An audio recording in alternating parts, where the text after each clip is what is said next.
Hey guys, Joe here, your favorite medieval farmer, back again to do another video on something that's really damn awesome. Thank you guys for checking out this video. I really appreciate it. Get subscribed down below, hit the bell, all that good stuff. Yay! 5,000 subs and growing. Yay, yay. Okay, enough with that pandering stuff. Today we're taking a look at a pretty cool piece. This is a Nighthawk Custom.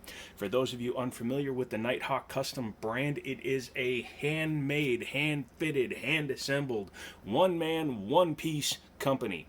It was started in 2003, technically 2004, by some employees of Wilson Combat. Wilson Combat is also well known for manufacturing extremely well-made firearms. Nighthawk Custom decided to take that, kick it up a couple of notches, and say, hey, look what we can do.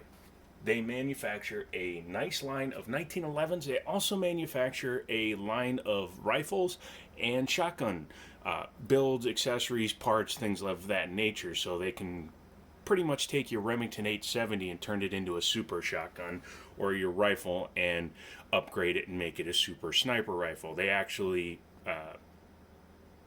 I can't think of the word all of a sudden, they sponsor, that's it, the sniper competition at Fort Benning in Georgia. These guys are out of Berryville, Arkansas, which is actually the same city that Wilson Combat is out of. I've looked at some Wilson Combats. I've actually looked at a Nighthawk Custom Talon before. This is the Nighthawk Custom Falcon. This one is on loan from Liberty Arms.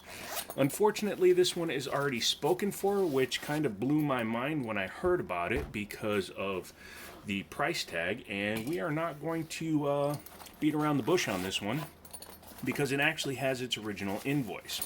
When the original purchaser bought it in 2020, they paid $4,706.95 and tax and transfer and all etc., which means they paid $5,000 for this. I almost said vehicle because it costs as much as a car, but for this firearm. Inside the bag you get a disassembly tool. We are not going to be taking it apart because it is so tightly sprung that I put a hole in my wall and my ceiling, which I will show you later, but I don't want to scratch it and damage it because it is, again, a sold firearm. You get your manual and a few other really cool accessories. Here is the firearm itself. This is a traditional 1911 style flat rear mainspring housing. No pick rail, nothing super fancy there. It does have a really nice kind of fancy cut in there. It almost looks like a Browning high power-ish. Maybe it's a tribute to John Moses Browning, who obviously created the Browning high power, which has that cut just about where the dust cover ends on it. This is chambered in 45 ACP, and as you can see, nothing in it, nothing in it. We are safe to keep looking at it.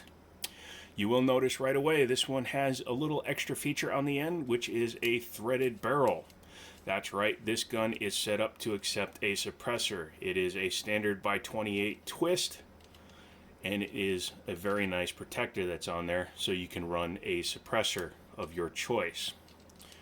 I think an Osprey suppressor would look really awesome on this. However, I don't have class 3 items, I don't have any NFA tax stamps, and I don't feel like getting any of that started in my current environment of Virginia, where they're trying to make BB guns illegal. You will see this one also has suppressor height sights, which are Trijicon, and they're pretty nice, easy to pick up. You will see that this is a blacked out rear with just a dot for night vision, which is pretty cool because it doesn't distract your eye from the front sight. It is a very tall sight, again, because it's suppressor ready. You put your suppressor on, this looks over the can. Standard 1911 features: external manual safety, extremely definitive,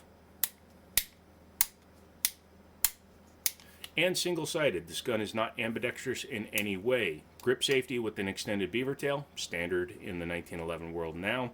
Skeletonized hammer, skeletonized trigger, checkered mag release.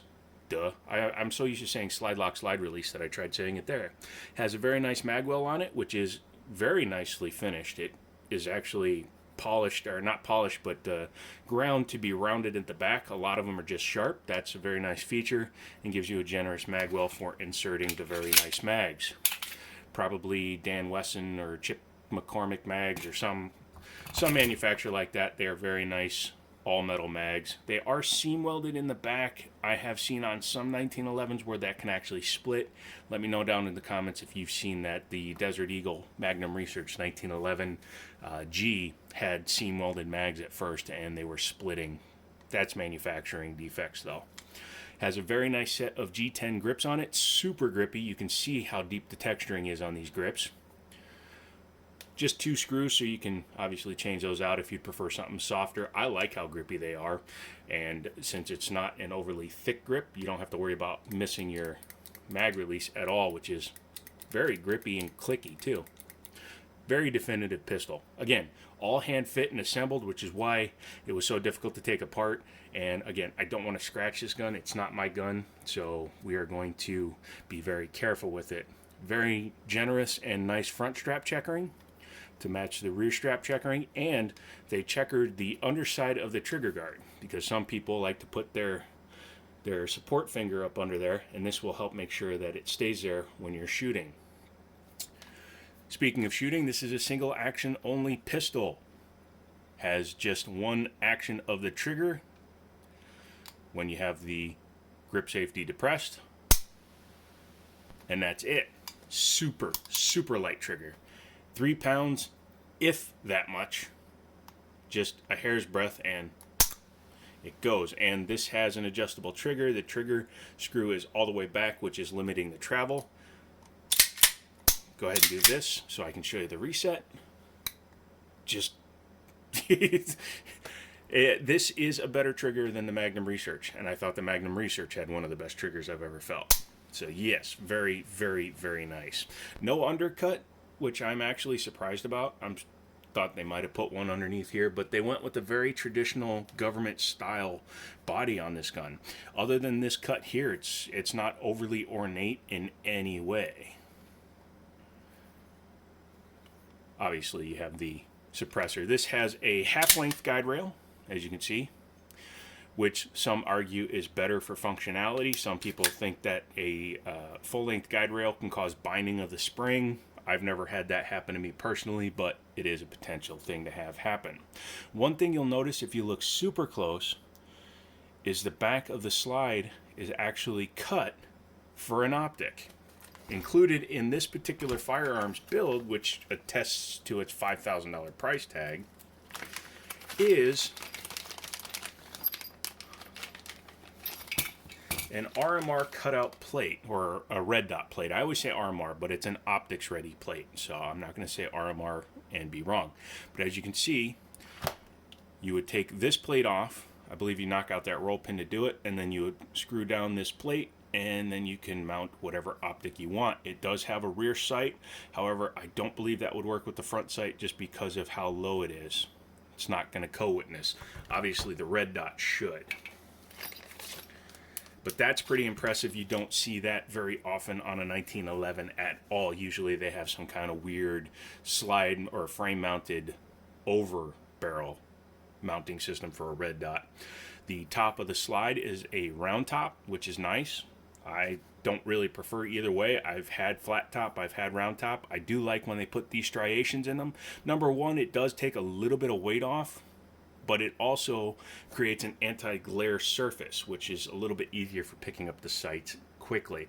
Stainless barrel, cold hammer forged, obviously, and stainless with a nitride finish. Very beautiful pistol. One I would love to shoot. Don't know if I personally will ever get a chance to take one out unless one comes in extremely used.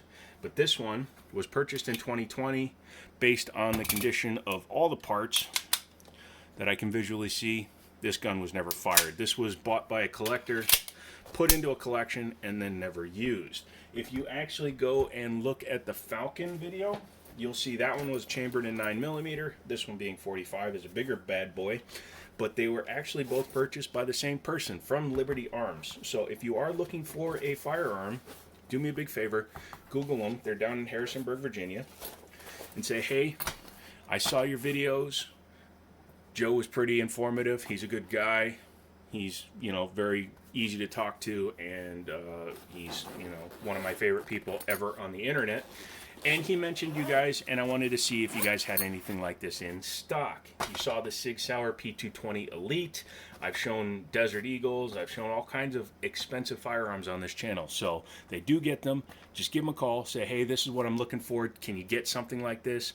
In this current pandemic time, it may be more difficult for them to find something, but they will do their darndest. So go ahead and look them up. Oh, and real quick, you've heard me mention in videos that it's very dangerous with the 1911 if you lose the plug or grip on the plug for the front spring. That's why. This is what the Nighthawk did to my wall. And then it proceeded to gouge my ceiling as it ricocheted off the wall with that much force and then fly into my living room. So I'm not kidding when I say that. So this is Joe. That's been my PSA. And as always, I'll talk to you later.